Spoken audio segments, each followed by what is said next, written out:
至于花猫每天都在告状，他一天要跑8趟，这家伙受不了一丁点的委屈，一言不合就跑到祖师爷那里，把铲屎官告上天庭。他原本是一只流浪猫，后来被布袋道观收留，自此以后就留在了道观里。猫咪也很感恩，每天跟师兄妹一起修行。你看他那个母鸡墩，样子看起来十分的虔诚，他道法越来越高深，道观里的师兄妹都要尊称他一声大猫师兄。这天他在椅子上睡瞌睡，师妹把他扒拉下去，大猫师兄越想越来气，他直接就冲进大殿里，跑到祖师爷面前开始诉苦，望着祖师爷大声的叫，他哭得声泪俱下，不知道的还以为他受了多大的委屈，表示这日子没法过，您老人家要替我做主啊，小猫咪太难了，这大冷的天连个椅子都不让我睡。自此以后，他只要一遇到事情就去找祖师爷参一本，这个拜殿成了他的告状席。这家伙告状的原因五花八门，拿鼓槌逗他玩被吓到了，他要告状。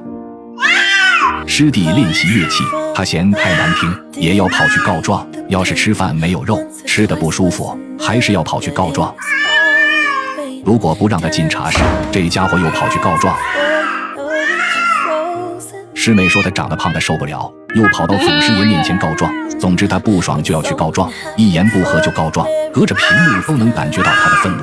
祖师爷管没管不知道，每次告完他的气就消。这天他跑到案桌上去偷喝圣水，结果被小师妹发现后给揍了一顿。没想到他直接跳到祖师爷的身上，转背蹲在拜殿上开始诉苦，表示他当着您老人家的面打本喵，你要是不管我就离家出走，再也不修这个道。许多网友都质疑，认为大猫师兄的嚎叫是发春。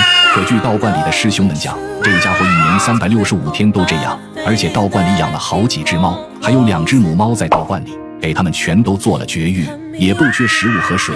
大猫师兄不饿也不渴，这家伙就是个喜欢告状的碎嘴子猫。